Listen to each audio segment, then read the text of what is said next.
সবকিছু আমাদের কাছে আসে, প্রাণপণ চেষ্টা করে। ভাই আমাদের তো পালাবার পথ নাই, আমরা যেদিকে যাই ঝুলাবে, এটা হচ্ছে রিয়েলিটি ভাই। আমি আপনি এমন জায়গাতে আমার নিয়ে আইলেন, এই ছেলে আমার 3 জেনারেশনের ছোট ছেলে মানুষ, তার সাথে আমি মুক্তিযুদ্ধ আদর্শ বাম ডান কিছুই থাকবে না, সব মিলেমিশে করতে হবে। শুধু এদেরকে নেতা ওরা বুঝবে কয়েকদিন পরে।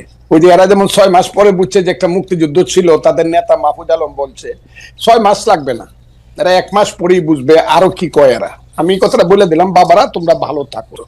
এর আগে কোনো মহান নেতার সাথে আমি বসিনি, আমি আগে জানলে মহিউদ্দিন সাহেব আমি অন্য কিছু বলতাম। শুনো তুমি কথাটা, ফাউন্ডেশন কি বুঝায়? একটা বিল্ডিং এর ফাউন্ডেশন, বাংলাদেশের ফাউন্ডেশন কি?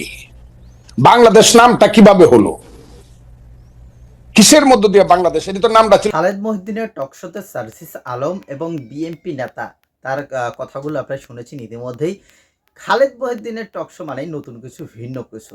সার্জিস আলম যে কথাগুলো বলেছে একদম তার মনের মতো কিন্তু বলেছে, কিন্তু বর্তমান প্রেক্ষাপট, এই বর্তমান প্রেক্ষাপটে তার বক্তব্য কি চলবে?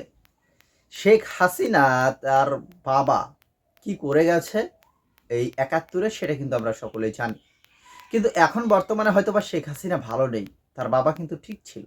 যদিও তার নামেও কিছু কিছু কথাবার্তা শোনা যায়, কিন্তু এদের থেকেও কিন্তু ভালো ছিল। সার্জিস আলম এখনও অনেক ছোট আছে। ফজলুর রহমান তিনি এই কথা বলছেন যে, বাবা তুমি আমার ২-৩ প্রজন্মের ছোট হবা, তুমি এইসব রাজনীতি বুঝবা না, তুমিও এখনও অনেক ছোট, তুমি বাচ্চা আছো। এইভাবেই কিন্তু ফজলু সাহেব বলছে। তো যাই হোক, ভিডিও সম্পর্কে মতামত দিবেন এবং তার সাথে আপনার একমত কিনা সেটা কমেন্টে লিখবেন।